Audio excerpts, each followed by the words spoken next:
na no boy just na ed but o ya de anopane no mu nyina na ye deployment ni nyina ohwe omo buy na from restaurants gate no to green stands no omo ana omo ho no deploy mo ni nyina no was me tell say o rate omo me 100%. Ye problem kakra enya ye VIP ho no ne so obi omo we gate ska gate no anom do mo gas gate no ya omo na adwuma ne omo ne de ne ye mo si bi de si dan nyina omo ene kan ba ne ye management na adwuma no mo ba ye de ne se ye be hwese bi obi medi bone wo mo de nya de owi akotogo ska but eno kan adwuma no ho bia me koro an se metimi e monitor sa na mani nyina police for na e sa side wo no ye omo adwuma problem nya na ye VIP ho no mo no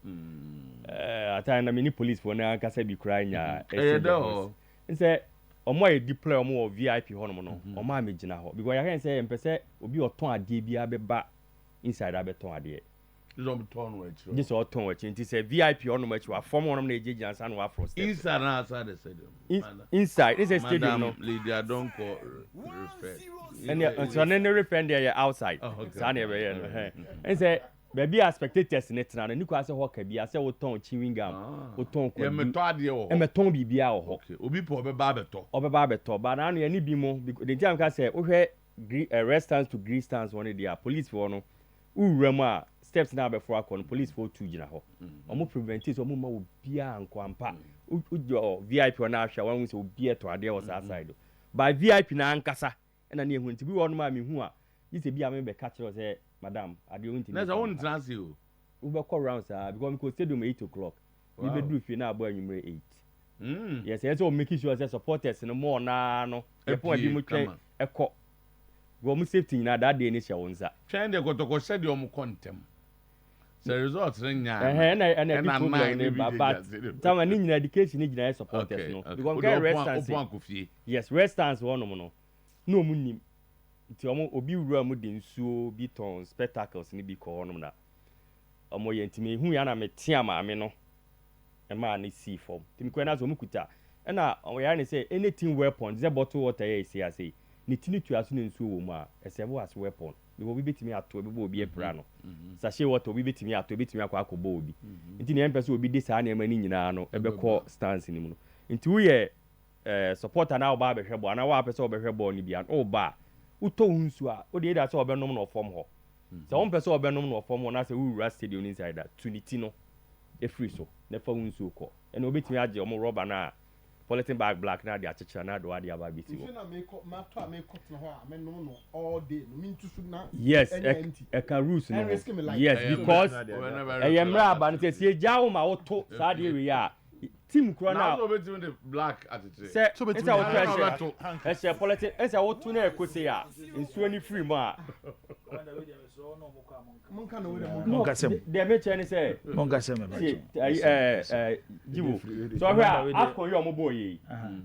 so omo ko abicos ye what can do can ayi kura ko ye mautu eno ye can me ba ye mautu bottle water ye omo ye ko bibia buta no ubetu ni tina free so na nsuo ni kura na nsuo ni ko untimi a wo pe pipa cap ni bi na wa hwe nsuo agu na wa de kuta na wa kata so na de o de akotena ho because per rules na aba no oto a say team now nipa na to free na wo bo home no say free say green stands here for so away team and say ko free away team stands here so omo na ato ye final 50,000 Kotoko nye ready to be 500 million eti ano no tama ye ma obi amfasa nti omo nti ase na wo de wo ba nso no de nom first half na wo ba na uniscom de wa no bi ho wo betena ase a second half wo betimi asi from na search na ekoso na search ni ye na kai police by we na am kase me na RSO so ni kasa na Asante Regional Police Operations no man na ye super e catch on can say your first time in ni pa bebree as time goes on be police one kura bi on can say on two bottle na o se wato ni nsuo de e de ba on ne kasa o te ase nti ye say ba be start here on be brief police for no de say omo no ye because on no security personnel ne ye na ni civilian no e kasa on so e bebetie in fact civilians na e ba ye no ye kwa supporters na e ba ye no omo ko ye that for the mo civilians tama omo cooperate e to omo boy but ene e kan say obi wono ma ono ne be ka ba wo chiechie ni mu kan say ye be fa ne Kotoko e bi sia no wate ase na waba nti saa ne ma no na ye mpese e be nti obi ye say meton chewing gum meton yogurt ni those things no yes be ton from nipa ni hia obesi aba form no aba beto because I know so one person no mo ka de say NSC for na say mo hwe saa ne ma no Jibo si nsuo no de ka mo ye no ayi tama nsuo ni de na ye ka ne say nso obi ono ma ma bie so tini pam de yeah tini empese saa de di besi no say bi a abasi obi betimi de ade abasi ade ne enkope saa disposable caps no e wo cover no ne bi a na say no so e weapon no say nsuo no wo na woto a say woto disposable na munye duty what you say woto na ekwa ni tini betimi because of mframa na ye ni tini betimi ya ma nsuo no akoba say bottle water say ne wo mu na ni tini betimi akọ fa na bi wo kro de back right block na say nsuo to de kenye de omo de e kan rules na omo de aba no ho nsuo atoto e bi a wo tu nsuo no tamanye obi a na be tu nsuo na bi obi to bo Pipa cap no. What the meter? And some boy the man fa bi ama. And I make say one section at the gate. At the gate. The body bi ni ho. Baba ya ha say ni problem but to come other places now. Omo de ni need to say the Accra Sports Stadium na say Legon Park na. E bi obi tu so obi tu na ni wo form one ma bi obi ti nya bo form one. Se boy da ho de amom mbanzu ngoi. Mo je say ya charge mo nje. Ya charge undimi ma because ya charge ni nsuo to. But there's a ya charge him. Ya charge ko fa ba bi eni kwase ya fa. The chairman say we have a charge office. Enya discussion we nsuo di. But I'm say yes, do mo ye no eye ba say de mo say Christian ya don so. Eye poison, do mo de Christian mo poison Ghana football. Ne nsuo a mimbie so ensi wo de. Na je say no emra na wo hia ma nipa be wu ana emra na wo hia ma nipa yi. Nipa ni ma mewu. Enya no ba say ye foreign boy ya mu di ache we want to buy gas na. Ah, say ye to to akwa san ma say be aboto what be. Just like come ni ya dun. What ya say? Because abrochire dey ya na say person omo ye football say dey abro football. Ba abrochire boy ya we. Me hu so obi dey bottle water. Untimi fa nwura. Enti ye ntra ne ye nsu come dey wa. Abro food achi. Ene ne ye di fia. Wo dey Tama, the American say, yeah, dear, you could, the Omokan, since come to know Rama, or the Numusuno war. Okay, the Hokotanasi. Yama half time. Nasa be our person was comes out with Senior Brabeto. None, yeah, a boy. Okay. I'm not for this, so with time, Abbas, Mr. Whatever, with time, no. You never tell us, but where you're Yaba. What do you say? Has a Kobo Abbas. Yes, I call on a woman. I can't, Debbie, I can't say because it's I'm going to say. 80% na supporters no so e bia metimi dia lomagu disposable cap mu ma